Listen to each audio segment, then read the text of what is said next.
everyone, and welcome to our SESI Talks. Our SESI Talks are part of the WEP project, Workers and the European Parliament.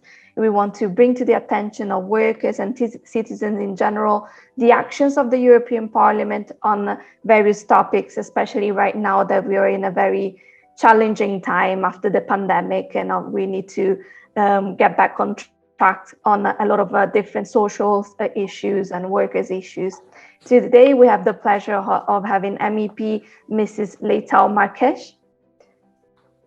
And thank you for being here and welcome. Thank you. So, in all of its activities, the Union shall aim to eliminate inequalities and to promote equality between men and women. This is the Article 8 of the Treaty on the Functioning of the European Union. We know that there is a strategy being put in place from 2020 to 2025 towards a gender equal Europe that has been promoted by the European Commission. We know that during this time, we're in a time of change, especially in the digital area. Even though we are striving towards equality, gender equality, actually inequalities have been underlined, they've been highlighted in this digital area. So, in your opinion, what is the importance of promoting equal opportunities for men and women in the digital economy? Thank you for the question. In fact, it is a problem. It is estimated that 1.3 million people that study information and communication technology in the European Union, only 16% of them are women.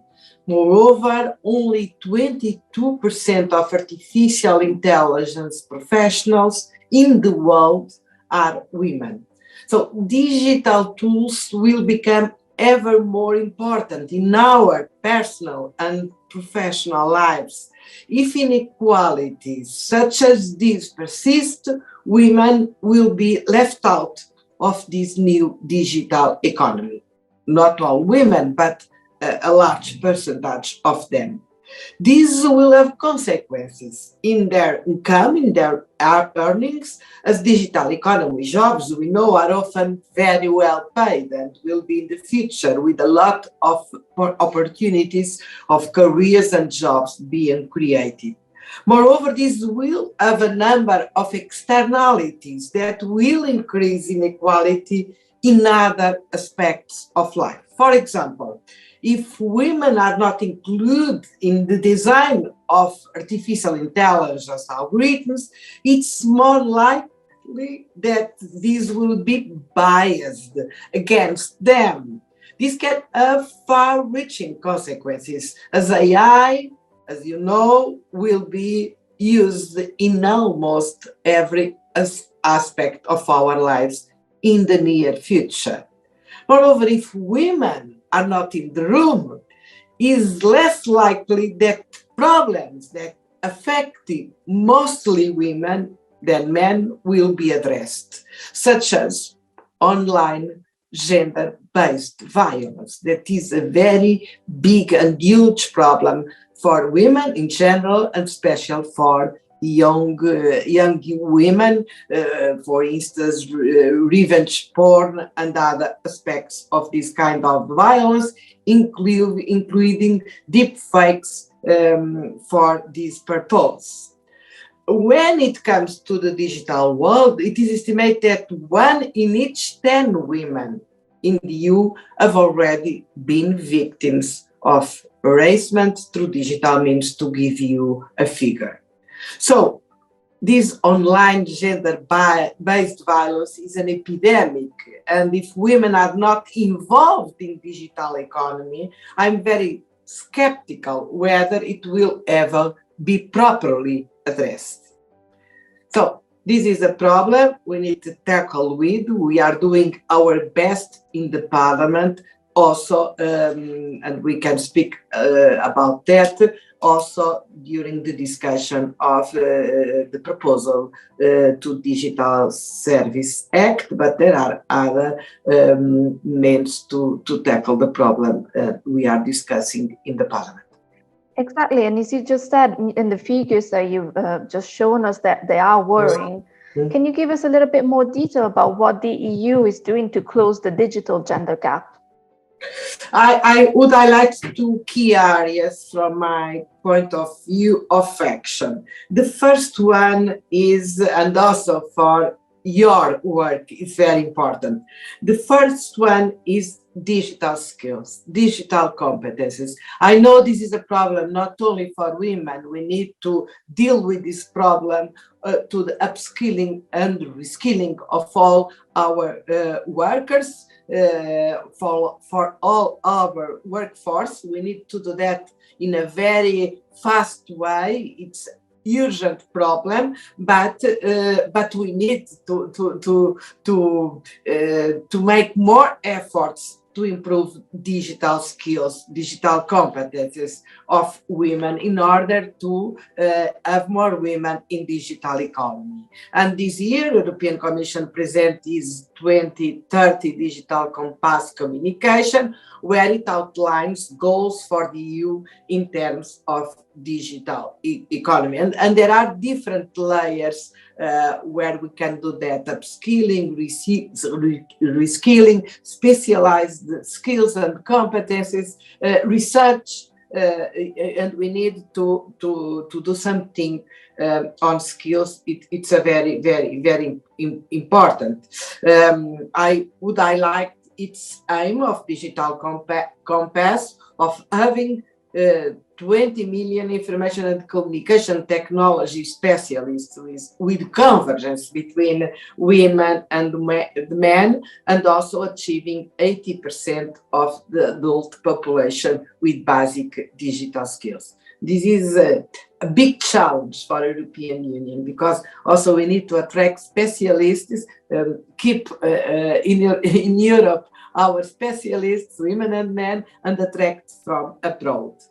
Second, we have efforts done in terms of tackling online violence, the problem I referred before, and making the online world safer for women. We are doing that special in the discussion of Digital Service Act. In just this week, we voted in FAM committee an opinion on these proposals, for which I was the shadow rapporteur.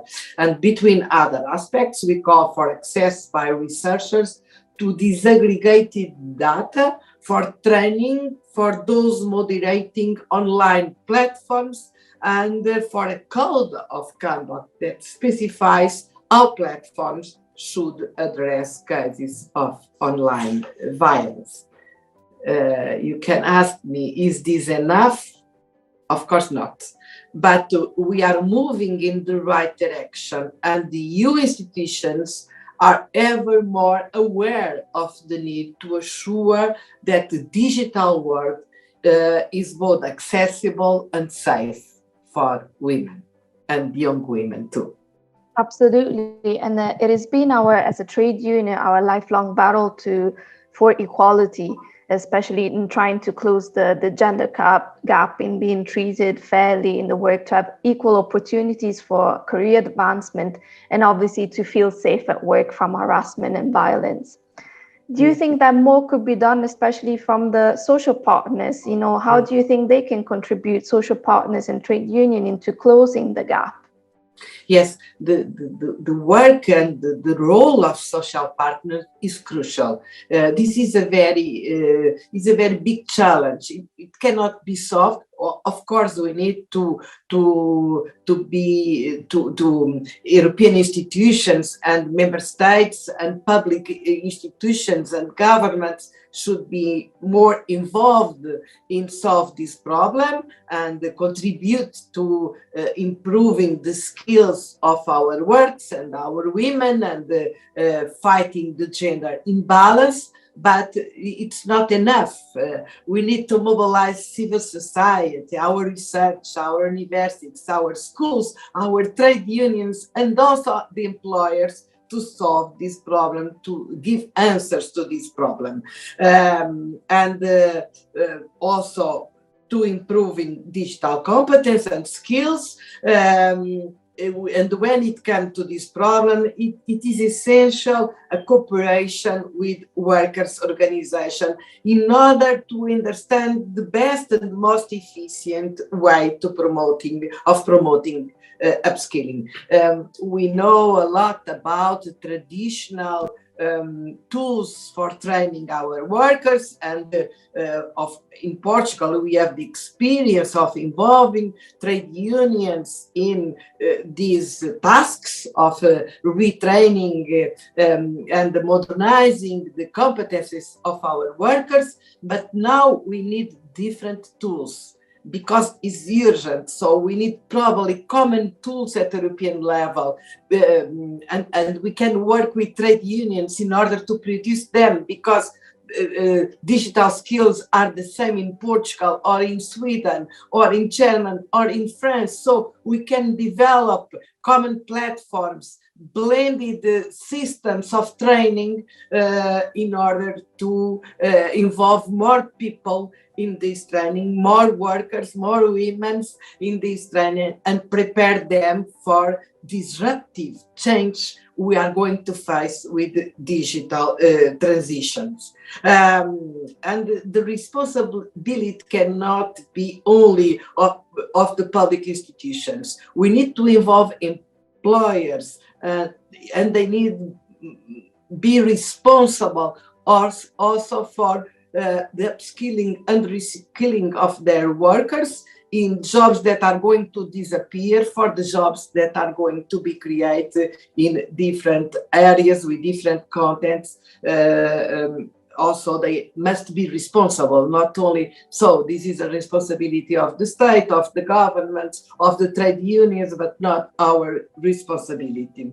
And of course, when it comes to addressing online violence, also it's very important that you can contribute to empower women in order they be educated and can prevent this kind of violence. To conclude, we have an opportunity to promote gender equality in online world with all the recent funding, as well the legislation, the European legislation dedicated to it.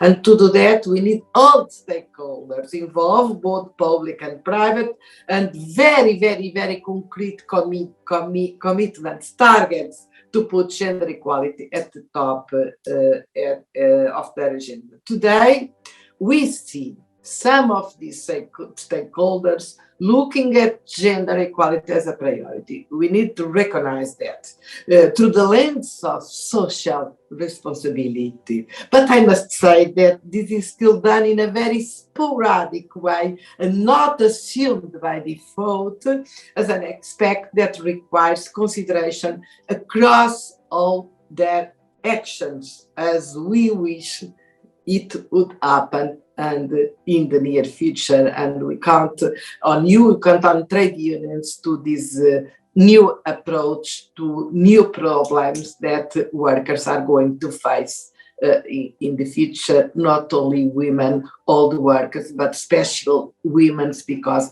they have been discriminated in the digital economy. Absolutely. And as you just said, I think to stress out your remarks, we have an opportunity to make a real change at this moment in time. But I think change will only happen if we are responsible individually and collectively. Yes. And we have a responsibility as a trade union to mobilize worker, mobilize community to create a society which is based on the value of equality. And I think it's also important to stress out, it doesn't just start from women, obviously, the discriminated part, but men should be involved in sponsoring the equality of one another as an individual responsibility and then a collective one. So thank you so much for your work. Thank you for this interview.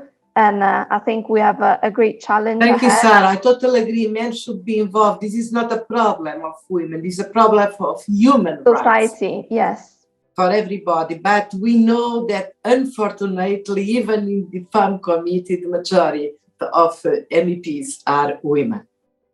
Exactly.